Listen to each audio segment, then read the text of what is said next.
Une bombe en temps de guerre. En revenant, dans les colonnes du Monde, sur sa campagne municipale à Paris et son départ du gouvernement en pleine crise du coronavirus, Agnès Buzyn a provoqué mardi une réaction en chaîne compliquée pour l'exécutif à l'heure de l'union nationale décrétée contre l'épidémie. L'ex-ministre de la Santé livre en effet des confessions terribles. Quand j'ai quitté le ministère, je pleurais parce que je savais que la vague du tsunami, du Covid-19, était devant nous. Je suis parti en sachant que les élections n'auraient pas lieu. Pire, elle parle d'une campagne mascarade et met en cause président et Premier ministre, à qui elle dit avoir écrit.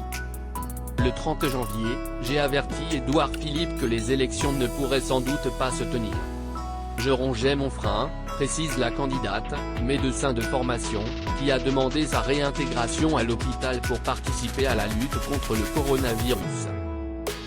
Ces propos ont fait le tour du gouvernement. Cela me laisse sans voix, souffle un ministre.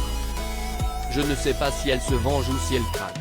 La porte-parole du gouvernement, Sibeth Ndiaye, s'est contentée de rappeler la stratégie de l'exécutif, baser ses décisions sur les avis de son conseil scientifique. Nous assumons parfaitement les décisions que nous avons prises. Aveu toutes les couleurs politiques s'accordent pour dire que les propos de l'ancienne ministre posent, au minimum, d'innombrables questions. L'insoumis en chef, Jean-Luc Mélenchon, a tapoté sur les réseaux sociaux, il faut d'abord pouvoir vérifier si ce qu'elle dit est vrai. A-t-elle su et prévenu 3 mois avant ? Se rend-elle compte qu'elle engage sa responsabilité pénale et celle des autres personnes qu'elle dit avoir prévenues ? Le député LFI souhaite que la mission d'information parlementaire sur le coronavirus se saisisse de ce qu'il appelle les aveux de Buzyn.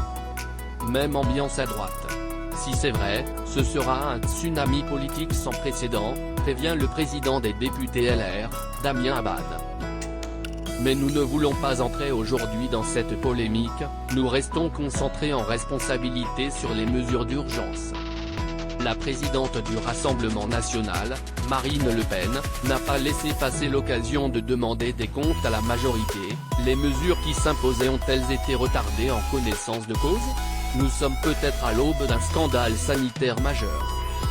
Grave l'incendie médiatique menaçant, en milieu d'après-midi, un responsable de la Macronie parisienne a demandé de l'aide sur une boucle Telegram de La République En Marche. Peut-on avoir d'urgence des éléments de langage sur cet article ? Vu la violence des réactions sur nos boucles et les réseaux sociaux, c'est une bombe si on n'arrête pas ça tout de suite. Un peu plus tard dans la journée, Agnès Buzyn a publié non pas un mais 2 communiqués afin d'éclairer ses propos.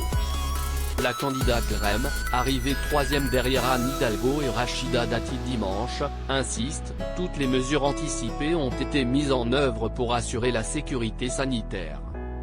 Elle regrette la tonalité de l'article et l'utilisation qui est faite.